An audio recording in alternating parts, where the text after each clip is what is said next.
Good afternoon.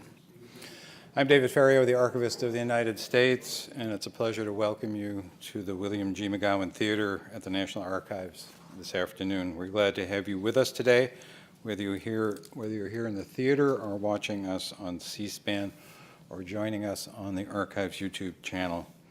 Today we present a roundtable discussion related to the new volume in the Secretaries of Defense Historical Series, Melvin Laird and the Foundation of Post-Vietnam Military, 1969 to 1973. This volume highlights records from across the National Archives, the Gerald R. Ford Presidential Library, one of 13 presidential libraries within the National Archives, holds Melvin Laird's papers on topics including the 1964 Republican Party platform, the 1964, 68, and 72 presidential campaigns, congressional Republicans in the 1960s, the Vietnam War, and a wide range of Defense Department procurement, planning, and policy issues, both regional and global. Other records consulted include records of the Joint Chiefs of Staff, records of the Office of the Secretary of Defense, as well as many different record series from the Richard Nixon Presidential Library and the Presidential Materials Staff. In 2012, we presented a discussion based on the previous volume in the series, and we're pleased to welcome back Dr. Erin Mahan, Chief Historian for the Office of the Secretary of Defense, who will moderate today's discussion. It's also a pleasure to welcome our keynote speaker, the Honorable John Warner, former Secretary of the Navy and Senator from Virginia. Before I invite Dr. Mahan to the lectern, I'd like to tell you about two other programs coming up in the McGowan Theater this week. Tomorrow at noon, historian Michael Nyberg will be here to talk about his book, Potsdam, The End of World War II and the Remaking of Europe, and a book signing will follow the program. On Thursday, July 16th at 7 p.m., Alelia Bundles, chair of the National Archives Foundation, will moderate a Writers and Scholars Roundtable on Civil Rights, featuring Pulitzer Prize-winning authors Taylor Branch, Gilbert King, and Diane McWhorter. This program is presented in partnership with the March on Washington Film Festival. To learn more about these and all of our public programs and exhibits, consult our monthly calendar of events in print or online. There are copies in the lobby, as well as a sign-up sheet where you can receive it in regular mail or by email. Our moderator for today's discussion, Dr. Erin R. Mahan, has been Chief Historian for the Office of the Secretary of Defense since 2010. Previously, she worked in the Center for the Study of Weapons of Mass Destruction at National Defense University and the Historian's Office at the U.S. Department of State, where she was an editor of the Foreign Relations of the United States series. Dr. Mahan holds a PhD in history from the University of Virginia, but her most important credential, as far as I'm concerned, is her service on the National Historical Preservation and Records Commission, which I chair here at the National Archives. Ladies and gentlemen, please welcome Erin Mahan.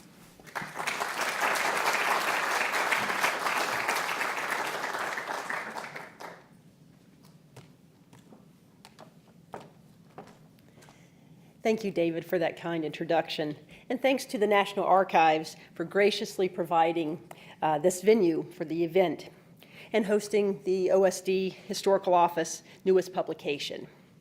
I also want to thank Tom Nastic here at NARA, as well as members of my own staff, namely Corbin Williamson, Marshall Yokel, and Glenn Asner, for handling all the logistics.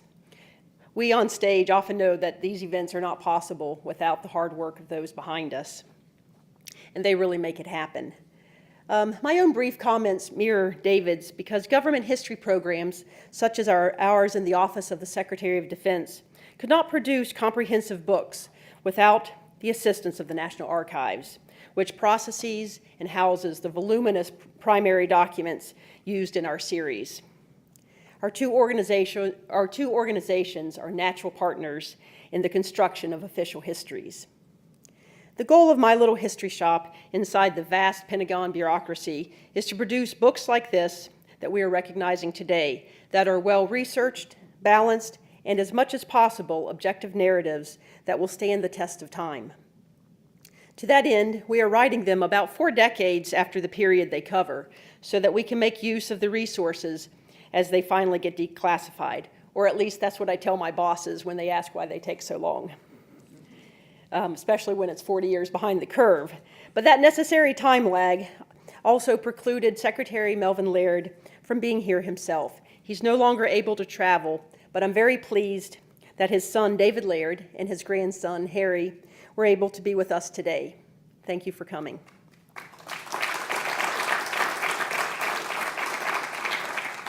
Melvin Laird is the first living Secretary of Defense to have one of our official volumes published during his lifetime. And some say that the secret to longevity is the cultivation of a lifetime of healthy relationships. And that is very true of Melvin Laird. Richard Hunt's Melvin Laird and the Foundation of the Post-Vietnam Military, 1969 to 1973, is the 7th volume in our Secretaries of Defense historical series. The series obviously focuses on the Secretary, but also on the wider Office of the Secretary of Defense and their combined role in developing national security policy. We think Dr. Hunt's book is a great addition to our series. His book focuses heavily on the final years of the Vietnam War, and in particular on the implementation of Vietnamization. But his book also addresses other major subjects, such as Laird's attempt to reorient the department on the core security challenge of the Soviet Union, his struggles with recapitalizing a worn-out force in the face of a shrinking budget, and a host of critical personnel issues from the end of the draft and implementation of the all-volunteer force to making the services a most hospitable environment for women and minorities. I turn now to our keynote speaker, the Honorable John Warner. Senator Warner is one of those rare individuals who served on active duty in both the Navy and the Marine Corps. Having experience in both elements of the naval services perhaps made sense that he would one day end up being Secretary of the Navy under Secretary Laird. Ultimately, he was elected to the Senate, where he served for 30 years as either member or chairman of the Armed Services Committee. Last, and certainly not least, he is one of those very rare living individuals to have a Navy ship named after him. The USS John Warner, appropriately a Virginia-class nuclear attack submarine, was christened just last September and delivered a few weeks ago, 3 months ahead of schedule.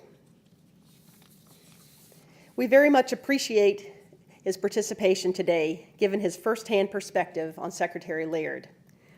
Thank you, Senator Warner, for those. Well, we're going to thank you in a minute, but I want to turn the stage over to you now.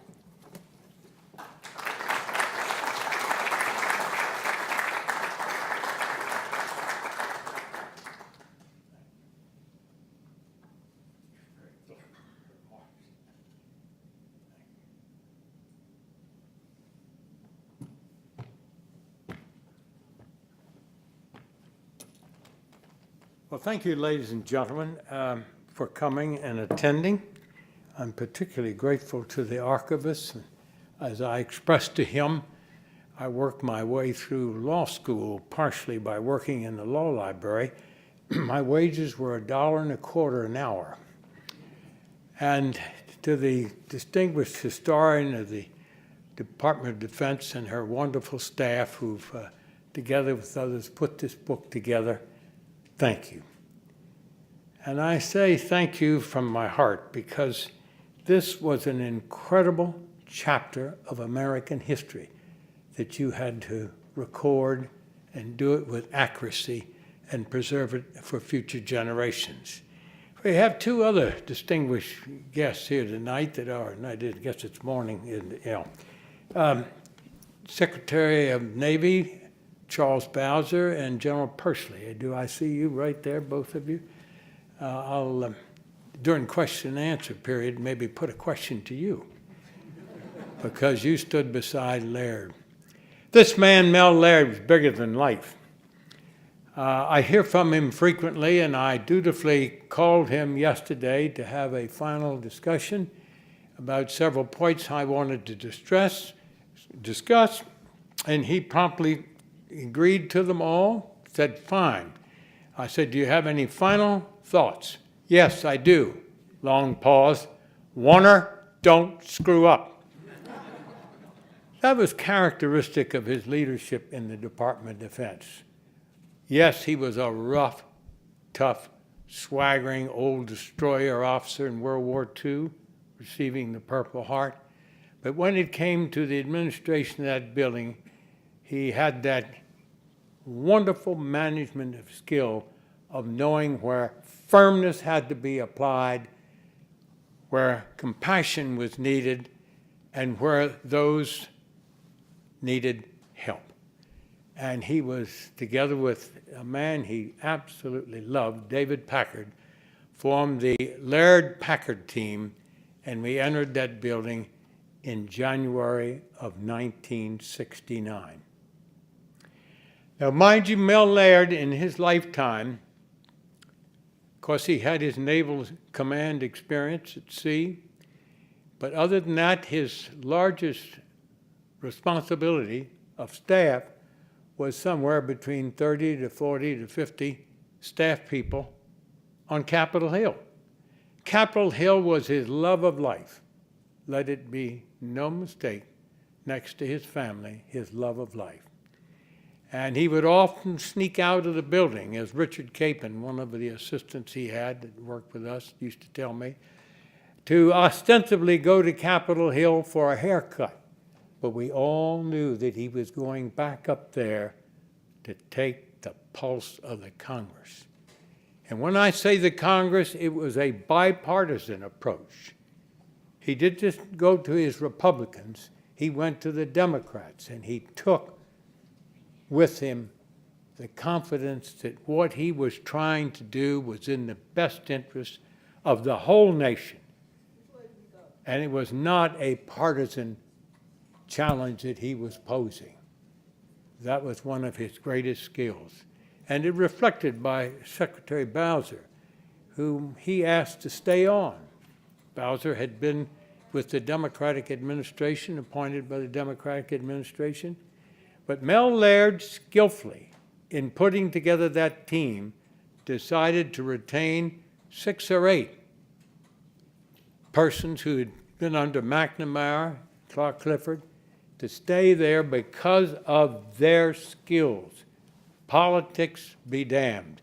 Let's get the best and most knowledgeable of skills to run this department at a time of critical history being made. At a time where the first week in office, an aide pulled him to the side and said, "Mr. Secretary, the casualty figures for last week in Vietnam were over 500 killed." That was the greeting he received when he arrived. That put him on a mission to do everything our country could possibly do to resolve the conflict in Vietnam, and at the same time keep focus on the emerging picture of the threats facing America in the future. Now, mind you, this was the Cold War period, and the Soviet Union was challenging the United States on the high seas all over the world. I was privileged to have been given the task by Laird and Secretary of State Bill Rogers to go and, right in the middle of the Cold War, travel to Moscow on a number of occasions and negotiate with the Soviets an executive agreement so that our ships wouldn't collide trying to collect intelligence on each other, or the airplanes wouldn't crack up and precipitate a greater conflict that was not the intentions of either the Soviet Union or the United States. That was Europe. Pacific, of course, was focused on the conflict in Vietnam. So this man gave up what he loved most, the Congress of the United States, full knowing if he did his job right, he would never be able to return again and probably survive a public election. But he took that and he agreed to stay for 4 years. And I am deeply humbled and privileged to have been by his side in all those 4 years. Apart from our formal relationship, we had a bit of a social relationship, and it was an interesting one, just to give you an example of the intensity with which this man would work. He'd ring me up, we all worked on Saturday mornings. He'd say, "Warner, We're going to have mission number 2 this afternoon, leaving here promptly at 3 o'clock. Yes, sir. I'll be ready. 3 o'clock, I'd be down in his limousine with Pappas out to a golf course where we would play golf. And then after golf, he would have one drink. It was a Manhattan. And then he would get back in the limousine with me. He would go back to the Department of Defense. I'd grab my car and scoot home and stay there and work in solitude or with others well into the night. 7 days, 7 nights a week, this man labored. And it's laid forth in this excellent book. There's a chronology of all of the key things that he achieved and he was proud in. But most all, I think, was the all-volunteer force. He felt very strongly that such draft mechanisms as we had at that time were inequitable. Such things as the inability of women and minorities to advance through the ranks of the military needed to be adjusted. And he felt that if he could take the gamble and convince America that the concept of volunteerism, which goes back to the earliest days of our republic, that concept would glue together this nation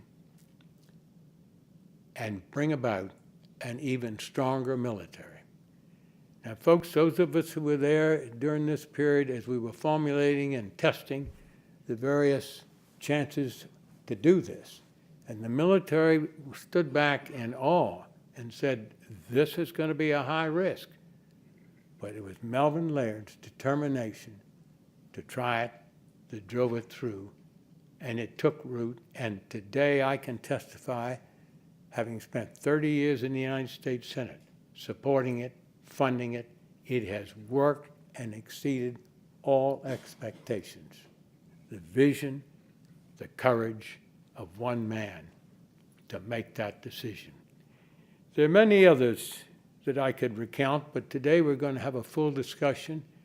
Other persons far more informed on this book than I will address you. But I simply want to close by saying that you've got to remember at that point in time, 360 degrees of critics circled the Department of Defense. Laird had to continuously debate, I'll use that word, there's a stronger word, but I have to restrain myself, with the Department of State. He had to deal with the Congress, knowing that one vote on some missile program, one vote on something else could cripple and pull apart his matrix of thinking to guide America on beyond Vietnam to meet the challenges of the world. He really never lost a single important vote in his 4 years in the Congress. Again, because he would slip up and get his hair cut and sit there just man to man or man to woman with his colleagues he knew best, urging them to repose in him the confidence to make these decisions. He even had to take on the White House. How well I remember that. I had been associated with the Nixon campaign team for 2 elections, the 60 and the 68. But he said to his staff in the Pentagon, I and I alone will do the congressional relations with the White House. None of you are to be over there unless you're specifically carrying your pocket an authorization slip signed by me to go. And that, in the end, was to this individual a great protection. I won't go into the detail on that. Laird reminded me yesterday, Warner, I saved you from extinction. Yes, sir. Anyway, this is a momentous event. Each of us are a part of it, and I now respectfully and humbly yield the floor to our framework of speakers, and perhaps I'm joining him. Is that correct? I'm joining him up here. But thank you all once again for joining us, and I hope we have a good, lively discussion. Thank you.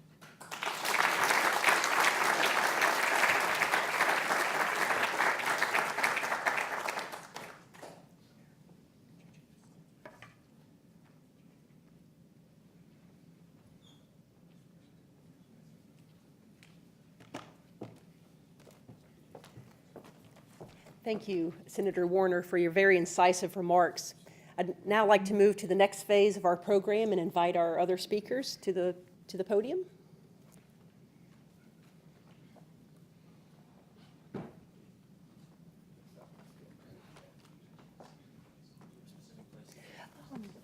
In the order.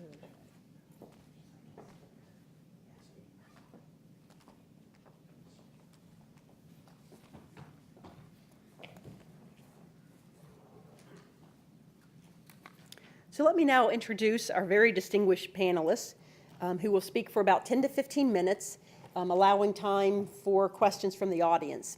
And during that phase, I do ask that you find one of the standing microphones on either side of the auditorium to pose your question.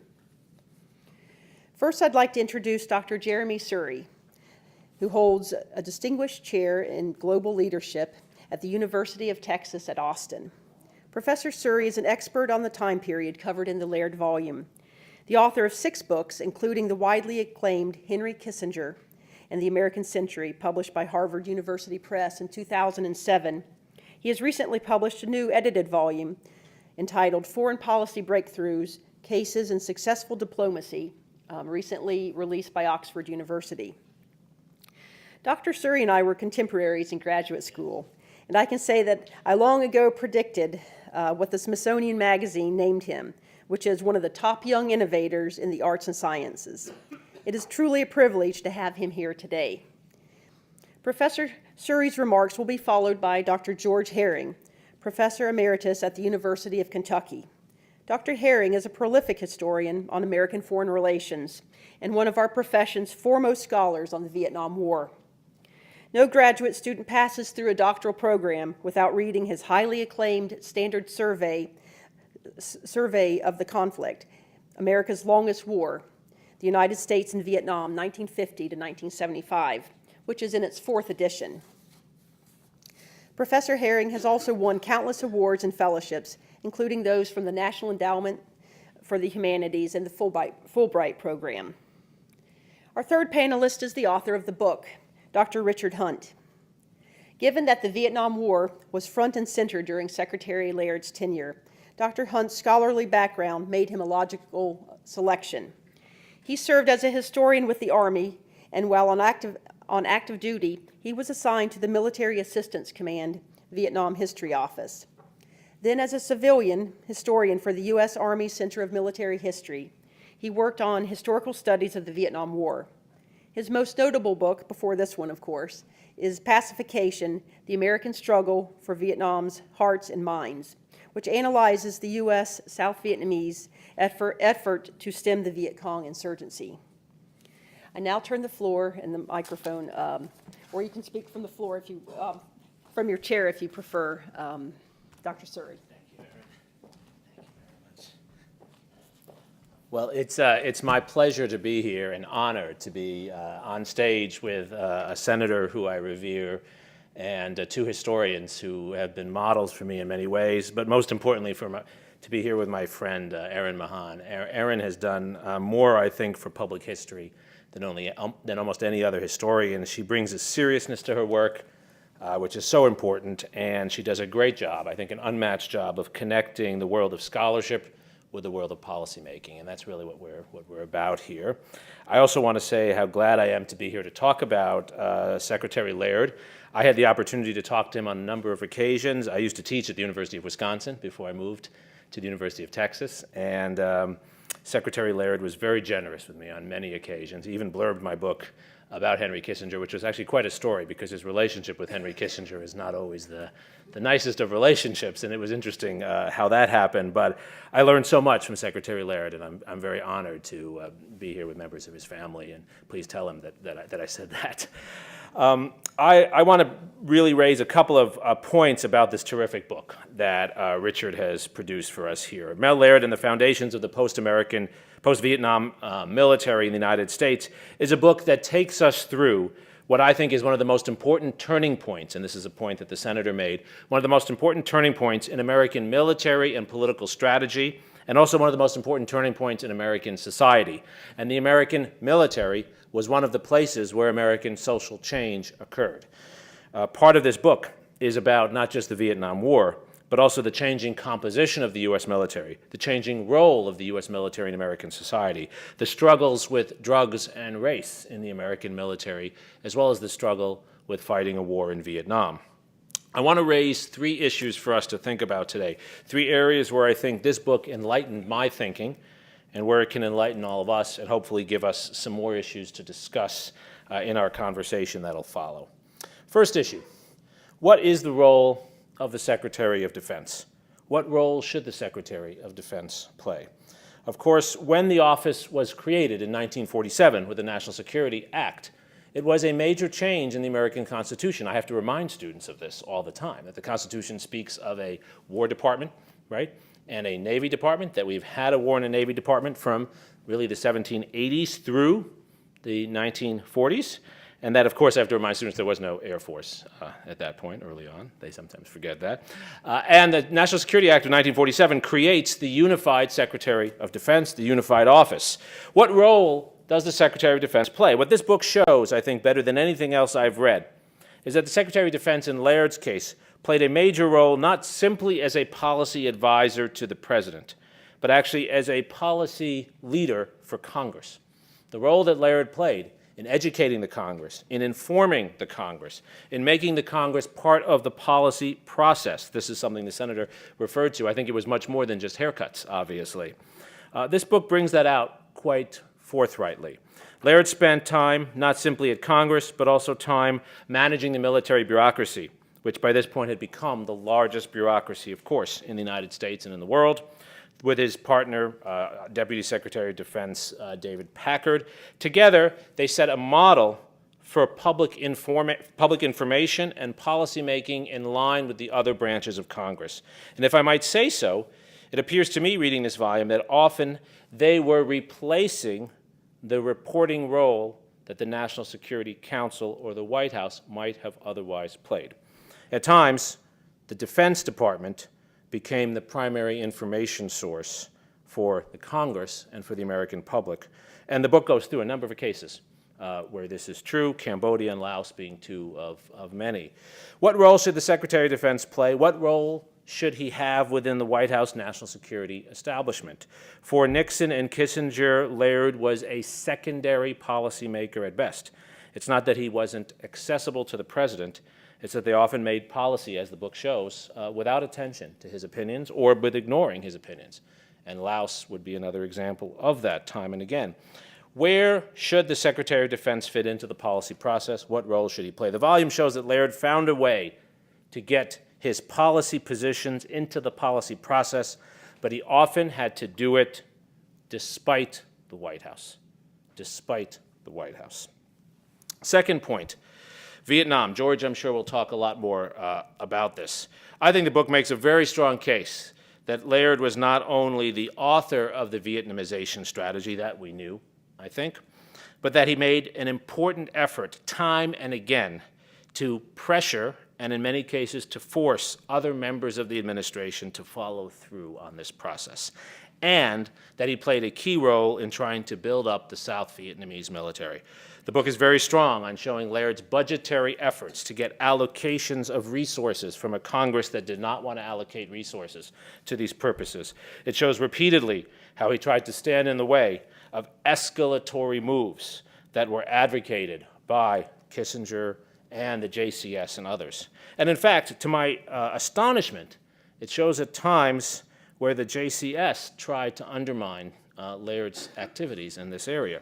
You could argue that at times the Vietnamization policy that Laird was pursuing was up against the odds of almost every other policymaker in the White House at the time. And I think the book shows very well that the de-escalation of American forces, which I think was crucial to removing the United States from the war, the turning over of the fight to the South Vietnamese, was something Laird played an instrumental role in.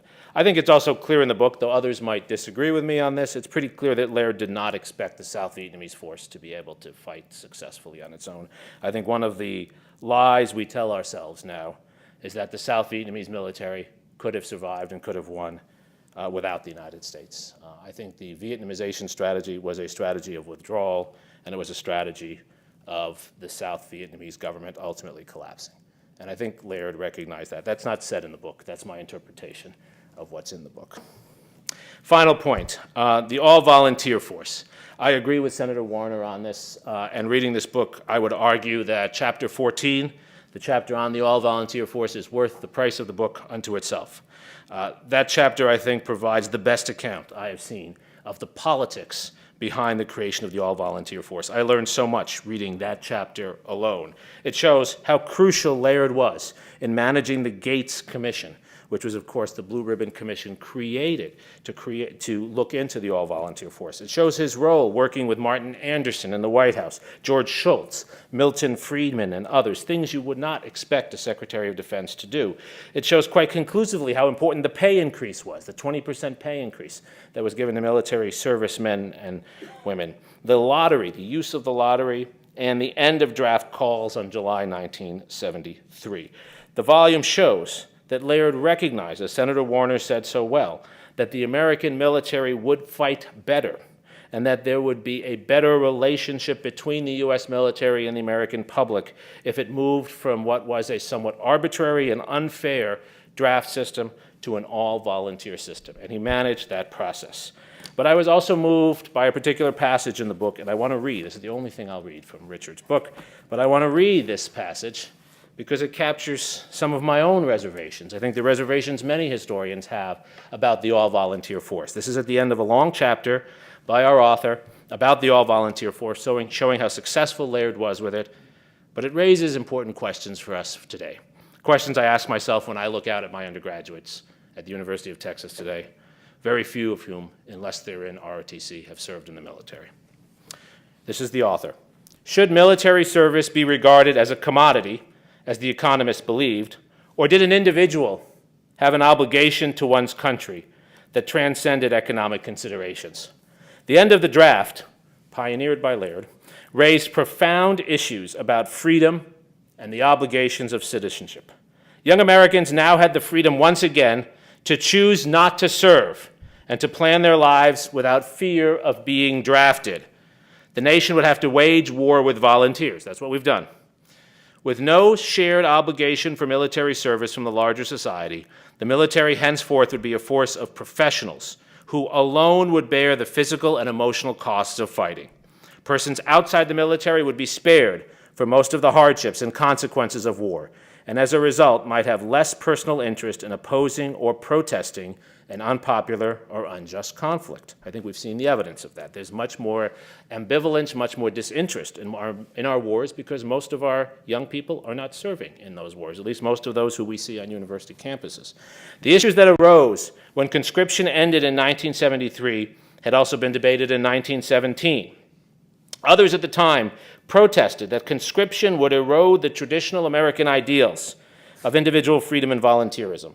The lesser engagement of the public in initiating and conducting war conferred on the nation's leaders, particularly the president, greater discretion in making decisions about war and peace.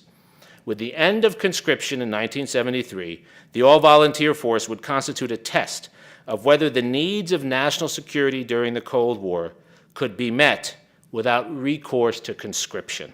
And I think as Senator Warner said, and as the book shows very well, the United States military became a better fighting force as an all-volunteer professional force. But the question, of course, for us is, did we become a better society? Did we become a better society? I am moved by this account of Secretary Laird's time at the Office of the Secretary of Defense, by his commitment to public service, by his mastery of the issues, by his recognition and deep belief in the democratic process. That's what he was doing at Congress.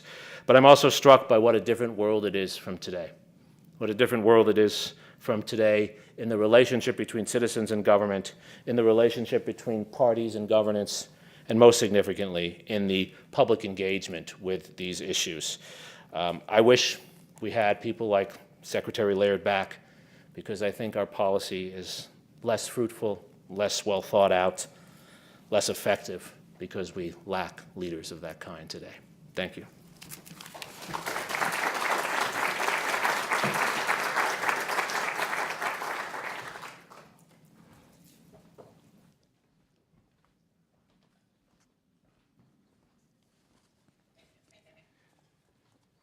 My thanks, too, to Erin and the Historical Office for having me here today. I welcome the opportunity to say good things about a book from which I learned a great deal, and in this case about a public servant I have come to have a real liking for. Now, I've been teaching and writing history for 50 years, and I think looking back on it that what has kept me going more than anything else is the people I have taught and written about. And one of my favorites happens to be Melvin Laird, the subject of today's gathering. I have to confess also that my historical acquaintance with Laird is recent and somewhat accidental. Not too many years ago, Jeremy Surrey invited me to talk about Laird at a symposium in Madison, and I must confess, when I accepted, I knew very little about him at that time. So I had to do a lot of work to educate myself, and the more I read, the more I came to see what an interesting character he was and to appreciate his vital role in the first Nixon administration. I don't need to emphasize in present company that the position of Secretary of Defense may be at least the second most difficult job in Washington. And we know it took a huge toll on many of its occupants: James Forrestal, Louis Johnson, Robert McNamara. Clark Clifford served less than a year and later commented that his less than 12 months seemed like 5 years. Laird brought extraordinary credentials to the office. Member of Congress for 16 years with long service on the House Defense Appropriations Subcommittee. He was an adept bureaucratic operator. President-elect Nixon worried on one occasion about his appointee's reputation for being, say, at least a tad devious. Of course Laird is devious, former President Eisenhower assured him, but for anyone who has to run the Pentagon and get along with Congress, that is a valuable asset. In his memoirs, Henry Kissinger readily concedes his admiration for Laird's skills as a political infighter. The Nixon administration, of course, could be a den of plots, conspiracies, and backbiting that makes the word Byzantine seem benign by comparison, and Laird more than held her own. There are many stories, and I'll tell just one of them here. One of my favorites: Kissinger typically sought to exclude Laird from a presidential meeting with the Pope, but protocol called for Nixon to fly on a military aircraft from St. Peter's to an aircraft carrier in the Mediterranean. So Laird brought the helicopter to St. Peter's an hour before Nixon was due to arrive. Given the noise level below, the Pope couldn't help but observe the aircraft, so he invited its passengers inside. Imagine Kissinger's shock when he arrived and found Laird already there. Kissinger concedes in his memoirs that in tangles with Laird he lost as often as he won. He also concedes that Laird operated with a buoyancy and good humor that made working with him as satisfying as it could be on occasion maddening. I think maybe that's in my heart of hearts why I've taken a liking to Laird.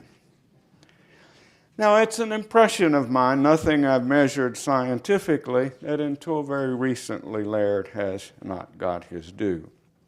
The index to the first edition of my book, America's Longest War, for example, contains but 2 citations to Laird, both references to his and William Rogers' unsuccessful opposition to presidential initiatives. Richard Hunt's history of Laird's stewardship of the Pentagon, I think, is a superb corrective. It's most impressively researched. I'm one of those weird characters, maybe some others of you out there, who sometimes reads footnotes for fun. Imagine that. As I was pursuing the notes of this volume, I could only envy the citation of documents I assume are still unavailable to me. The book is well organized and clearly written. It upholds what I have come to view as the high standards of the series. It persuasively argues the centrality of Melvin Laird's role in national security policy in Nixon's first administration. Obviously, in the time allowed here, I can't deal with everything, or indeed with many things, so let me just address a few matters where I'll focus will come as no surprise to anyone who knows my work. I was most impressed with Dr. Hunt's analysis of Laird's crucial part in Nixon's Vietnam policies. To understand his role at that time, I think it's useful to begin with the Johnson presidency. At the time LBJ Americanized the war, 50 years ago this month, Laird was one of his most vocal critics. Hunt sees Laird in one comment as neither hawk nor dove. I see him at this point in 1965 as a Goldwater hawk who firmly believed in the efficacy of air power and in the concept of win or get out. In 1965, he advocated expanded bombing of North Vietnam. He staunchly opposed increasing U.S. ground forces. And when Johnson was contemplating doubling the number of U.S. forces in June, July 65, Laird urged Republicans to withhold support unless the president told them what he was up to. Fat chance of that happening at that time. Laird was also challenging the more moderate and compliant Jerry Ford for leadership of House Republicans. So in 1965 in the summer, I've been working with LBJ's phone conversations, and Laird appears briefly but prominently. Fascinating phone conversation with Ford, June of 1965. LBJ suggested half-jokingly, only half-jokingly, that Laird was off his rocker and urged Ford to put a muzzle on him. To ingratiate himself with Ford, the president then proposed that his dissident Senator Wayne Morse be traded to the Republicans for Mel Laird. As Secretary of Defense, Laird, has already been mentioned, was the architect of and even coined the name for the policy of Vietnamization. His major accomplishment, Hunt contends, was getting the United States out of Vietnam, and the book documents with rich detail how he did this. His single-minded commitment to troop withdrawals often put him at odds with President Nixon, who I think appreciated fully the political importance of what Laird was doing, but also had some problems with it, and Henry Kissinger, who did not always appreciate it. They persisted in seeking peace with honor, code words for an independent, non-communist South Vietnam. Their negotiating position called for mutual withdrawal of U.S. and North Vietnamese troops. They hoped to use troop withdrawals as a bargaining lever with Hanoi. Laird viewed the war mainly from the perspective of domestic politics.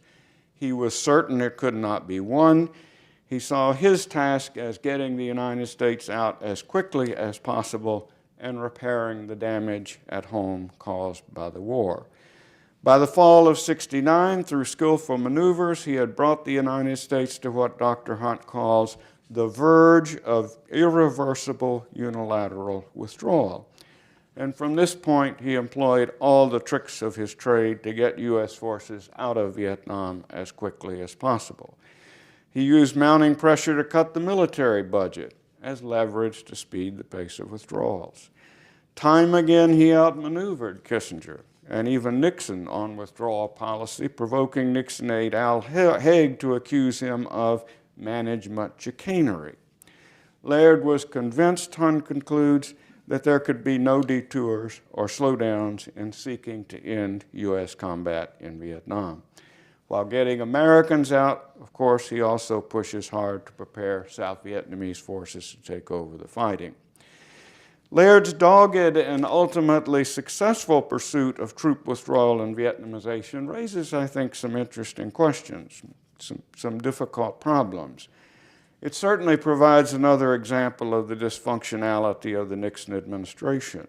With a stronger president, or maybe a weaker Secretary of Defense, might not have happened. I am certainly in sympathy with Laird's urge to get the United States out of Vietnam, But it's also clear that unilateral withdrawal did weaken Nixon's negotiating position and, as Jeremy suggested, South Vietnam's ability to survive.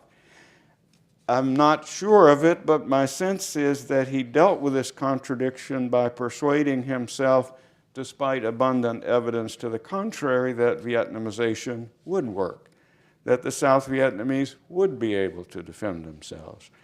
If this was his belief, of course, he turned out to be wrong, and he clung to this belief even after, in 1974-75, Vietnam's deficiencies became all too obvious. In his interesting 2005 article on Vietnam and Iraq, he blames the fall of Saigon on the U.S. Congress cutting aid to South Vietnam, a charge that I've never been convinced by. Now, I thought the Laos chapter was a particularly fascinating piece of work which reveals a whole lot of things. The dysfunctionality of the administration's policymaking process. Above all, Lam Son 719, Hunt concludes, raise basic questions about the accomplishments and the durability of Vietnamizations, as well as the competence of the two governments to wage war on its own. What I think has to be remembered, and I would add quickly and emphatically on this point, that this excellent book deals with a lot more than the wars in Southeast Asia, and that, I think, is its real strength, bringing to the fore things that aren't usually taken into account in the history of these years. I think for the standpoint of time, I will stop right there and stop with a conclusion which I was particularly drawn to and I think particularly well sums up what we're talking about today. Here's the way Hunt sums it up. Laird, he said, exercises considerable autonomy in a sometimes dysfunctional administration that sought to stifle him. Fortunately for Nixon and Kissinger, he goes on to say, they failed to stifle him. The book makes clear a public figure who has gained little notice, played a pivotal role in a number of key areas.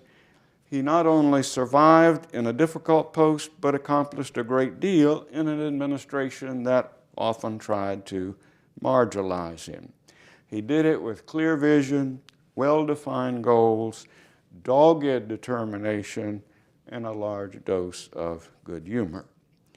My conclusion, not the author's, perhaps the smartest thing Laird did was to get out of Washington before the creaky edifice that was the Nixon administration came crashing down amidst the wreckage of Watergate. Thank you. Very well done.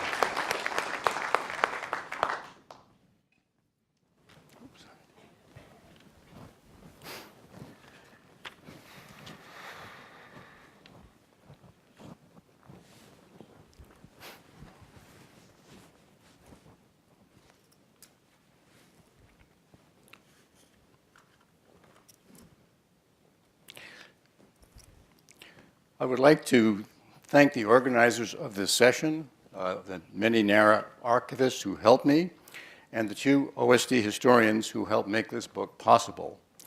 Before he retired, Al Goldberg gave me the opportunity to work on this project. The current historian, Erin Mahan, provided unwavering support and sage advice. Melvin Laird was a reluctant secretary, but a major figure in Nixon's first term. He advised the president-elect in 1968 to nominate Democratic Senator Henry Jackson for the post. When Jackson backed out, Nixon turned to Laird. Laird accepted on condition that Nixon let him appoint his own officials. To Laird's surprise, Nixon agreed. Laird exercised this authority throughout his tenure. For his deputy, Laird selected David Packard without first notifying the president-elect. When informed, Nixon raised no objections, but was somewhat dismayed because he had recruited Packard for a cabinet-level position, but was turned down. He wrote Laird in 1972, quote, "I struck out," end quote. Perhaps no single appointment was more important to DoD in this period than that of Packard.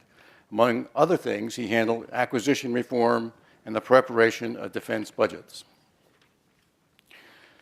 Laird entered office intent upon disengaging from the conflict. He planned to withdraw U.S. forces from Vietnam while improving and modernizing South Vietnam's military so it could become capable of continuing the struggle against North Vietnam on its own. This became known as Vietnamization. Laird's other major objective was to prepare U.S. armed forces for the post-war period. Vietnam was costly in lives, money, equipment, and political capital. Support for defense programs declined sharply during Nixon's first term. In addition, the war delayed modernization of weapons and equipment and weakened relations with Asian and European allies. Under Robert McNamara, the Pentagon had shifted troops, equipment, and ammunition to Vietnam from other commands, including NATO, weakening readiness. Years of Vietnam combat severely frayed the force, exposing racial divisions and growing drug abuse.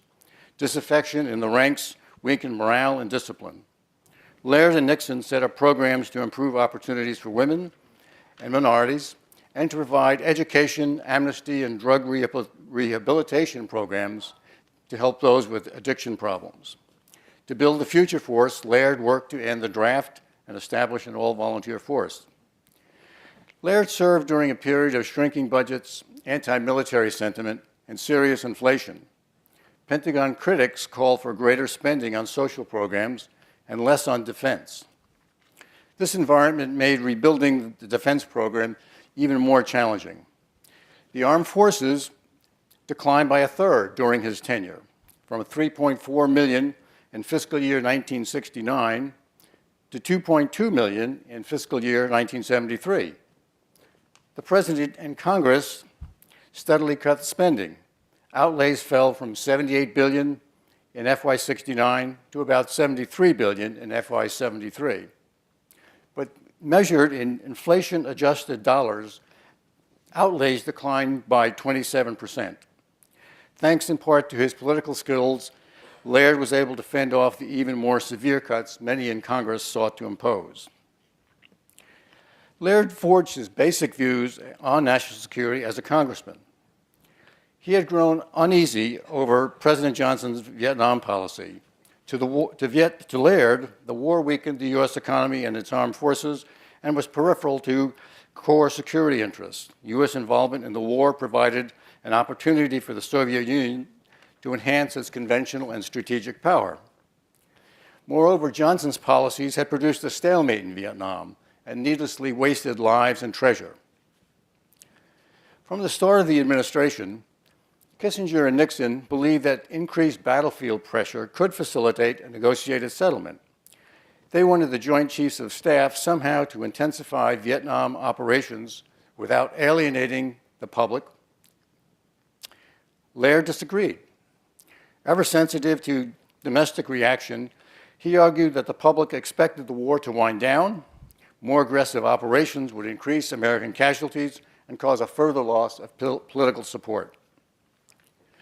After Laird's trip to South Vietnam in March '69, he recommended that President Nixon accelerate and expand plans to upgrade South Vietnam's forces. The operative plans only prepared South Vietnam's military to cope with Viet Cong guerrillas. If American troops were to withdraw, South Vietnam needed to be capable of fighting North Vietnam's regular forces as well. At the end of March 1969, Nixon embraced Vietnamization, expanding the U.S. program to grow and modernize South Vietnam's forces so that they could bear the full burden of combat. Laird advocated Vietnamization as militarily feasible and politically pragmatic. It was his major policy contribution. He assumed that the new administration had a short breathing spell before war critics resumed their attacks. Laird doubted a negotiated settlement could materialize before public and congressional opposition became irresistible. Under Vietnamization, South Vietnam's armed forces doubled in size to over 1 million, while the U.S. military presence in South Vietnam dropped from 540,000 in 1969 to under 24,000 at the time the Paris Peace Agreement was signed in January 73. By the way, January 73 also saw the end of conscription and Laird's departure from office. Laird had agreed in 1969 to serve just for 4 years. He offered his resignation to the president in November 1972, effective 20 January 1973. In accepting the resignation, Nixon paid tribute to the secretary, calling him, quote, the indispensable man at the right place at the right time, end quote. No doubt the president was thinking of Laird's efforts to fend off catastrophic budget cuts, his handling of morale and social problems in the armed forces, his role in ending conscription, and most of all, the change in policy in Vietnam that led to the withdrawal of U.S. forces. Thanks in part to Laird's efforts, Vietnam did not become a major political liability for Nixon in the 1972 presidential election. U.S. forces in Vietnam had shrunk to a small number, draft calls were down, and the public had less reason to protest. Even Kissinger, Laird's rival, praised him, quote, saying, quote, he preserved the sinews of our strength and laid the basis for expansion. This was a major achievement, end quote. Laird's successors would not have to wage war in Vietnam, but would have to ensure that the all-volunteer force remained viable, prepared to fight, and that it provided equal opportunities for minorities and women. Laird's measures to improve race relations, increase opportunities for women in the military, and handle the drug issue represented initial solutions to issues that would require more extensive resolution over time. However, those policies helped establish a foundation for Nixon's second term. On Vietnam, there was no firm foundation. The collapse of South Vietnam's forces in 1975 raised questions about the real accomplishments of Vietnamization. Despite the U.S. withdrawal, there was no resolution of the rancorous disagreements over the Vietnam War. Thank you.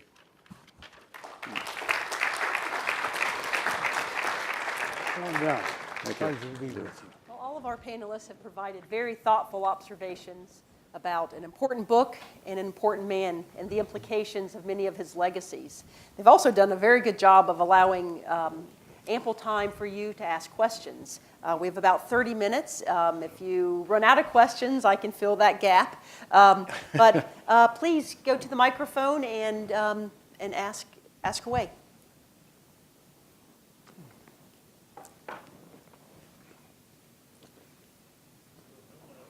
Well, let me start a question. Okay. I think each of us in this room recognize that democracy is not a spectator sport, and it's tough. In my 30 years in the Senate, I've watched the Congress go from a fairly friendly working relationship in times of election, bitter partisanship, that's all right, it goes with the job. But when the elections are over, to try and reconcile and find a common ground for the common benefit of this great nation. And that has been a struggle, and I think in many ways the Congress has not succeeded. But Melvin Laird, to me, stands out as a single individual that could take the partisanship and deal with it, and then bipartisanship management in his own building. And I'd like to ask Charles Bowser, why did you agree, because you had a distinguished career before coming to the Pentagon and a distinguished career after, that you were willing to continue to stay and serve 3 more years with the Republicans? That got your attention, didn't it? Come to the podium.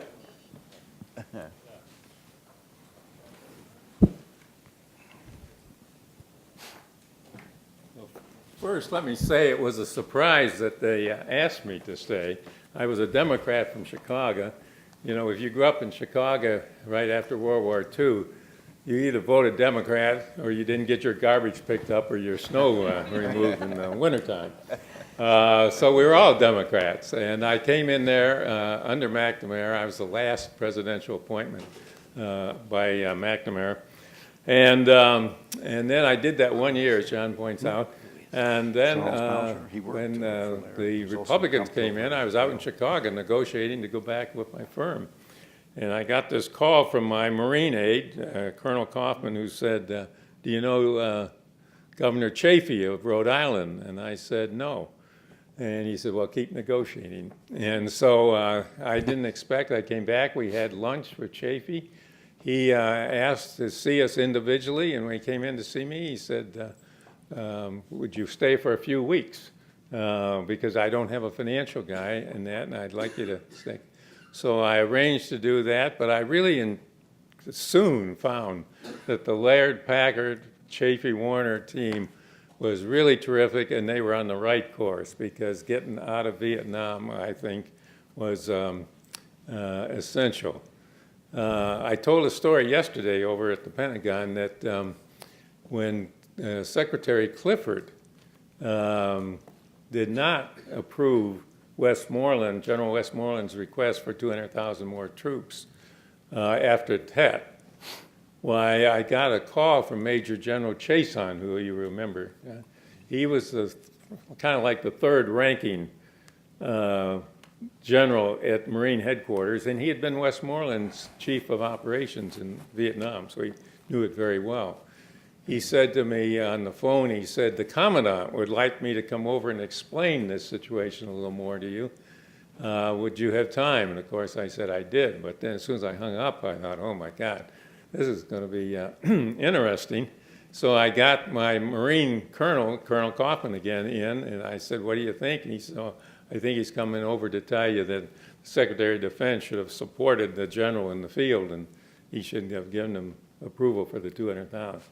Well, when General Chason came over, he folded out the map of Vietnam, pointed out that north to south, Vietnam was as long as the Russian front was east to west.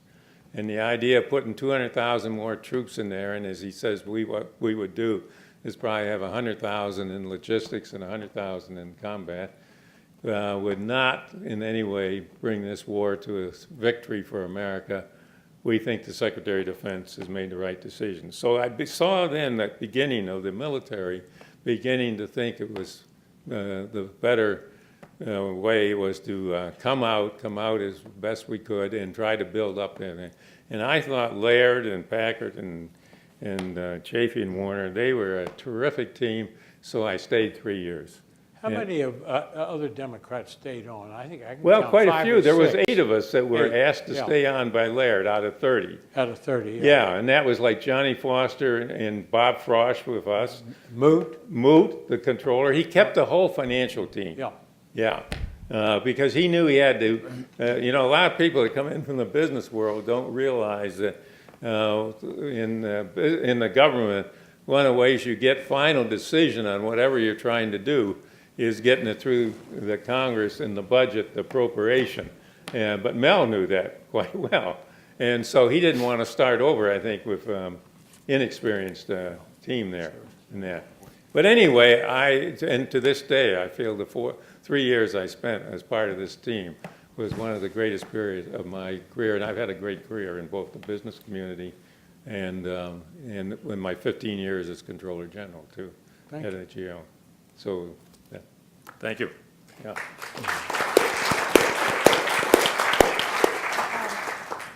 Sir? Yes, one of the things that the speakers focused on was the tensions between the Nixon White House and Laird. But I was wondering if there could be any comment about the tensions between Laird and the Joint Chiefs of Staff, because it seems to me, from what I've read at least, there were occasions that the Joint Chiefs were going behind Laird's back and dealing with the White House, and the White House was very definitely encouraging that. You go ahead. Well, first I want to start off. Constitutionally, the United States follows a firm principle of civilian control of the military. Now, when the Laird team comes in, or whether it's the team that comes in with the next president, you suddenly bring together men and women from the civilian environments that they've been in, presumably successful, and all of a sudden you got an enormous responsibility. Laird had 50 members of his staff on the Senate office and committee. He inherited 4 million staff, civilian workers, and military people overnight when he took that job. So the point I wish to make, you've got to rely on the military to recognize you're the boss, but at the same time develop a partnership with them. And like any two organizations, there's going to be some friction and some little end run. But basically, this has served America since the time of George Washington, civilian control. But it's dependent on a strong bond and trust between the civilians and the military. I would agree with the senator, and one of the things that struck me in this book, I mean, we knew some of this before, but Dr. Hunt's really been able to pull out a lot of detail. I think there are a number of occasions, I was just thumbing through to find them, where the Joint Chiefs either don't inform Secretary Laird of what they're doing or deceive him of what they're doing. Now, I understand that some of this is politics, but I think it's very worrisome when we see that, and very worrisome when an NSC advisor who is not confirmed by Congress is actually encouraging the Joint Chiefs to do this. And this includes double booking on different air missions, et cetera. I think this is a very worrisome thing, and it's something we should worry about when we have a unified military service that develops its own interests. Civilian control is crucial, and I take from this that we need to be more vigilant about that. There are also times when the Joint Chiefs and Laird's office work together to try to figure out what's going on at the White House. Right. I mean, it works both ways to some extent. Fair enough. But the divide does get much worse as it goes on, because during the Easter offensive in particular, Laird is kind of odd man out, and is odd man out. Then Nixon is working with the Joint Chiefs, and sometimes not even with the Joint Chiefs. He's picking out certain people to handle certain aspects of particularly of the bombing of North Vietnam. Well, it's interesting. Each of us that take on these positions have military assistants assigned to them.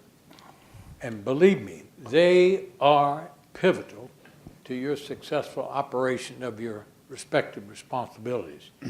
I had such a fine group all through my career. General Persley, you were Mel Laird's military assistant. How did you watch him deal with this question of the Joint Chiefs not giving him full support? Bob, you probably should come to the mic.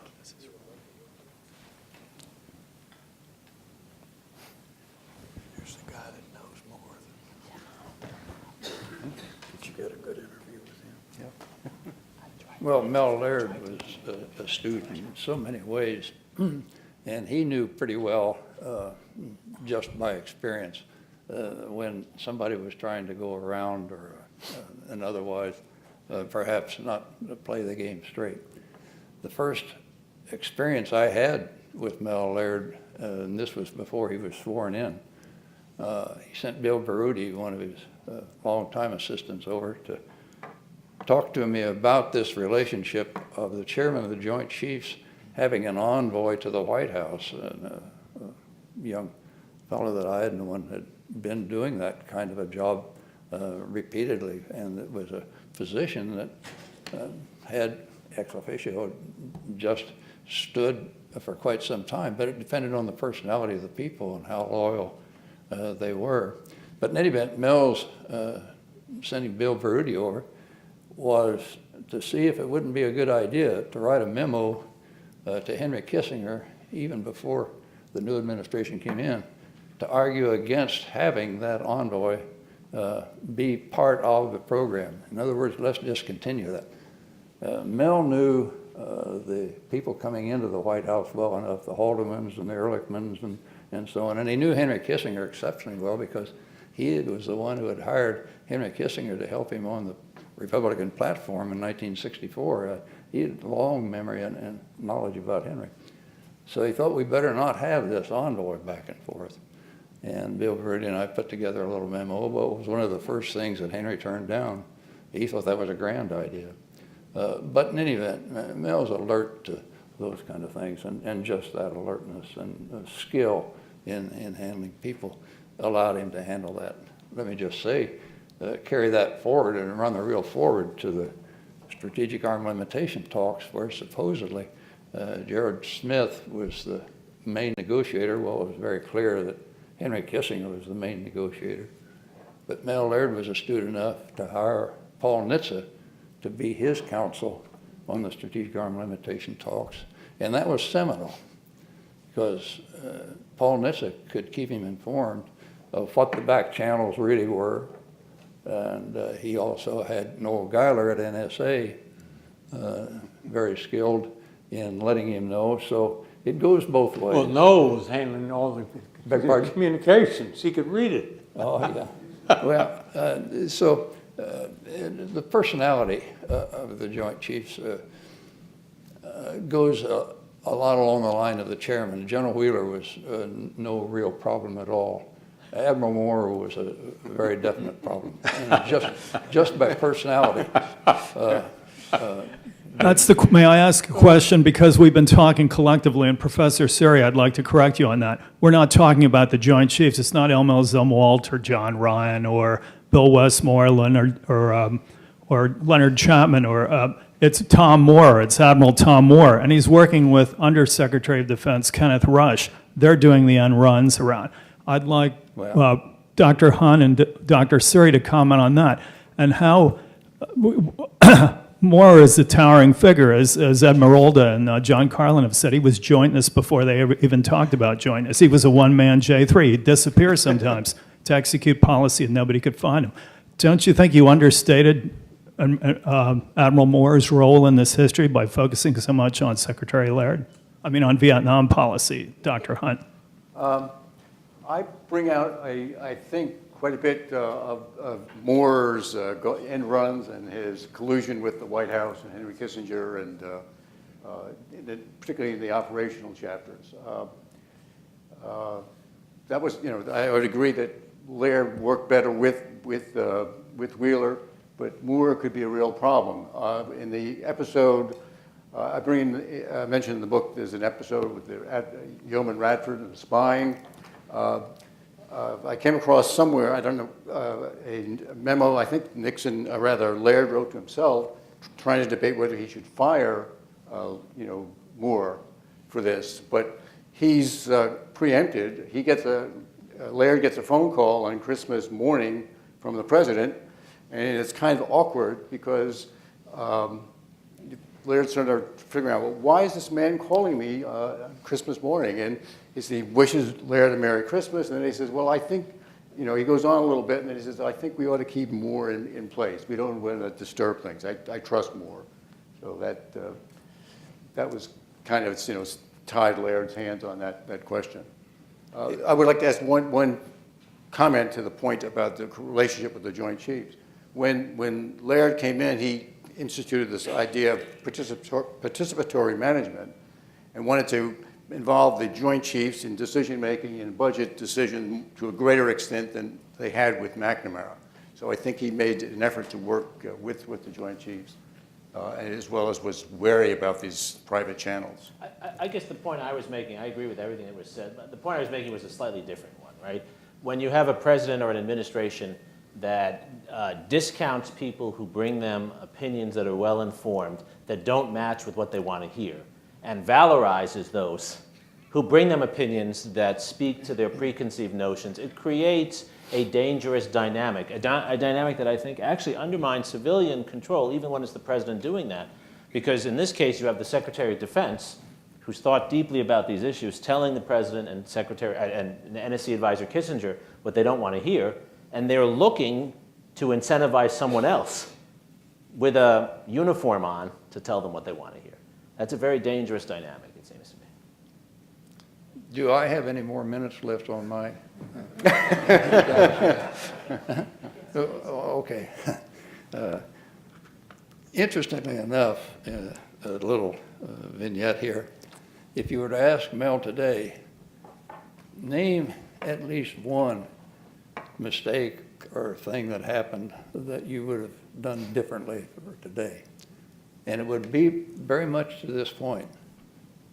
He regretted not nominating Leonard Chapman to be chairman of the Joint Chiefs of Staff rather than Admiral Moore. He had already arranged with Nixon to cause that to happen, and this was when the Marines, weren't even part of the Joint Staff, Joint Chiefs at that time. That would have made the rest of the operation with the Joint Staff and the Joint Chiefs a lot different if it had happened that way. Leonard Chapman was a very different personality, very trustworthy, and just an incredible military mind. So I think Mel would say that. If I might back up, if we could go back to something that came up during the discussions earlier with our very learned guest from academia here. It was my impression, and I would say this just as firmly as I can say it, that Mel Laird believed that if the objective in Vietnam is self-determination, that Vietnamization would work. And he believed that if we went through with the program and in ground forces, it was working.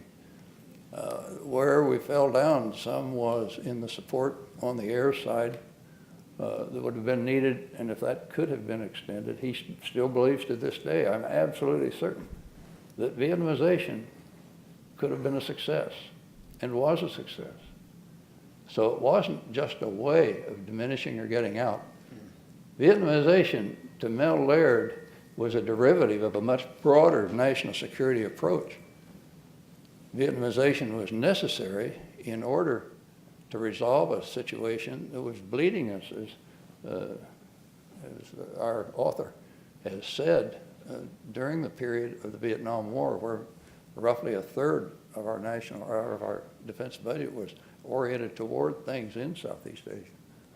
The Soviet Union was catching up rapidly in many strategic ways. And Mel wanted to free resources to get us oriented back on enemy number one. Part of the national security strategy that Mel had in mind involved getting the resource, the very vital intangible resource of major public support. And the draft was just destroying us in that arena, and it was necessary to get that back. And so all volunteer force, and the start of a program, of a very artfully designed program to finally convince people that the all-volunteer force was the most immediate and the best way to solve the ills of conscription. So Well, we thank you, started that. gentlemen, very much. I appreciate that. George or Jeremy, would you Thank like you. to respond? Yeah, do you want to finish? Well, no, I was just going to say that there were many other parts of this that were important. The real problem from the time Nixon takes office is that you've got two conflicting things. Anything you do to try to improve the situation at home is likely to reduce your ability to deal with Vietnam. And things you do in Vietnam, Cambodia, Laos, are designed to help in Vietnam diminish support at home. And I don't know how you resolve that. I don't know if there was a resolution to it. Well, perhaps not, but going ahead, I think one other major pillar of this was the introduction of arms control as a real strength in our whole national security posture. Up to that point, in 1969, most of arms control had been centering around controlling testing, and there were small baby steps, but the major big step was getting strategic arm limitation talks going, and a prerequisite for that was to have an AVM treaty and negotiation, and Mel single-handedly got that vote. Yep. So there were big major steps in this reviving the whole national security posture, of which Vietnamization was a big major seminal part, but it was just part. And he thought, I still think to this day, that could have succeeded. Thank you, Bob. I think we have time for the last, at least two more questions, and you've been waiting very patiently, sir. Appreciate it. Thank you so much. I'm curious, Secretary of Defense's Laird when he was selected and asked to take that position. What experience you know of what he relied on as far as counsel from other secretaries of defenses that came before him, and even if it was across partisan lines, if he relied on people for counsel during his term. I can't hear the question. So the question was, what other secretaries of defense did Secretary Laird rely on for counsel as he was preparing to take the office? Is that Right. What did and did that cause friendships or anything that his positions were swayed, whether they would be for or against what prior Secretary of Defense was before him or before them? I'm not sure if there's any background knowledge of that. He had extensive discussions with Clifford, to help make the transition smooth, and Laird said that those went very well. He, cultivated Clifford in his experience and kept, as has been pointed out, retained a number of Clifford's people in office. It's interesting to add there that he and Clifford were kind of on the same page Yep. regarding Vietnam from the beginning, because Clifford in 1965 was hawkish on the bombing but opposed to sending additional ground troops. Clifford goes to Johnson, with Johnson to Camp David right before the final decision is made, and with uncanny prescience warns of 500,000 troops in Vietnam, 50 killed in action. Of course, Johnson goes the other direction, but his attitude at that point was really rather close to Laird's.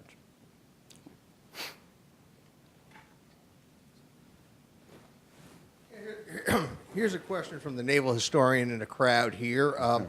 The Elmo Zumwalt, Admiral Zumwalt, is probably one of the most controversial C&Os we've had in naval history, and it occurs on Melvin Laird's watch. Obviously, Admiral Moore, Zumwalt was not his pick to be the C&O, and I see kind of Zumwalt personifying a lot of themes that we've discussed here as far as Vietnamization and the transition to the all-volunteer force and maintain that force structure. Could we discuss a little bit about the selection for Zumwalt? I believe it was he was Laird's man, and how Zumwalt reflected the themes we were talking about here in this book. Well, I was sort of in the middle of that one, because John Chafee, and I never had a more valued friend in my life, he was an 18-year-old Marine grunt on Guadalcanal. He was then sent to officers' school and was a platoon leader at Okinawa. And then he stayed in the reserves like I did, and we all got called up again for another conflict in Korea. He was a wonderful man, but I got to be really careful here. He had a little bit of a liberal streak in him, and Mel Laird had a little bit of a liberal streak in him. That Wisconsin water, it produces. we call that beer. All right, you call that beer, and that's string cheese and so forth. And I was very strongly, and I was 3 months away from taking over from Chafee when this dialogue was going on, and Laird brought me in because he realized that I would have to deal with the next CNO, of course. And I was pushing for Chick Clary. He was two-time Navy Cross winner in the submarine force in World War II. He'd come up through the ranks of the Navy, and he was vice chief under Tom Moore for years, and he knew how to deal with Tom Moore, and he would have made a remarkable, I think. And he was very beloved by the sailors and everything. But Bud Zumwalt had a mission, and we saw it develop early on when he took office. But I think it was that streak of liberalism. There was a fraction of it in Mel Laird and John Chafee, and they very nicely said, no, we're not going to take your candidate, but then he's your CNO to deal with it for years, as I did. So Zumwalt had his pluses and his minuses, like everybody else. And he'd proven himself in combat. He was in some tough battles in the Pacific. He was chief gunnery officer at one time aboard the USS Wisconsin. So that's all history. But he had an agenda, and it was beer, broads, and beards, and broads. It was his nickname, because he let the sailors drove their beards, and he was very anxious to a lot of things. But I gave him credit. He put his heart into it, and as best we could. I don't know that I've answered your question, but I did take up a little time. Would anyone else like to respond? Well, I wanted to come back to Vietnamization if we have time. Yeah, we do. I'm We have a having few trouble moments. just sitting here and not saying something about this. I think, General Percy, I appreciate your comments, and I'm sure I've talked to Secretary Laird a little myself about this, and I know he believes that Vietnamization was working, and maybe he believed then it was working. But I actually think what we need to say is he had the courage to move forward with it, believing it was working, but willing to do it even if it wasn't going to work, which is to say even if South Vietnam was not going to stand, because Kissinger's criticism was always that it is not going to work. Later on, Kissinger changes his position on this. And I fear we've done a disservice to our society today when we don't tell Americans that sometimes a war we've been in, we have to get out of, even if we cannot sustain the regime we would like to sustain when we leave. And so we need to tell this history fairly. So yes, Secretary Laird thought it would work, but I give him credit for having the courage to do it, even if he wasn't absolutely certain it was going to work. And I don't think we should blame Congress for selling out a policy that I don't think was working in '75. I'm with George on this. I appreciate your insights on this. Thank you. I think we actually have time for one more question. If there are any remaining ones. And a quick answer. If not, I'll let each of the speakers perhaps have one last word. Oh, okay, I guess we've covered Well, it. I'll simply say it was a remarkable chapter in my life, and to the extent I went on to achieve anything, it was a foundational experience that enabled me to do what I did in later life. And when many years I was either chairman or ranking member of the Armed Services Committee, I'd call up old Mel. I'd say, Mel, I'm between a crack and a hard place here. Give me some of your thoughts. And he'd unload on me pretty big. But those of us who were blessed with the opportunity to serve with him, I mean, we'll always cherish those memories. And he just loved America and gave up everything to do that tough job. And more should be written about that transition between Nixon and bringing in Ford, which was a stroke of brilliance to bring Jerry Ford in. He had such a calming influence over America, and he began to gain trust. But of course, he was faced with a decision, and he did what was right with a pardon, and that, I think, ended his presidency. But he made it. As another example. He was a sailor. I remember him very well. He was on board carriers in World War II.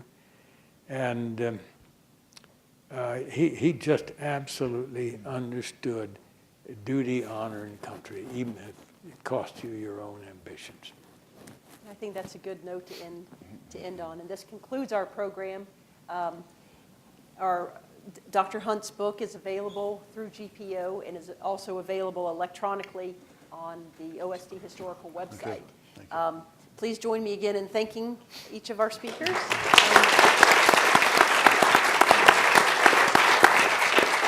you for coming. And we thank you. Yes. Well, gentlemen, I really enjoyed this.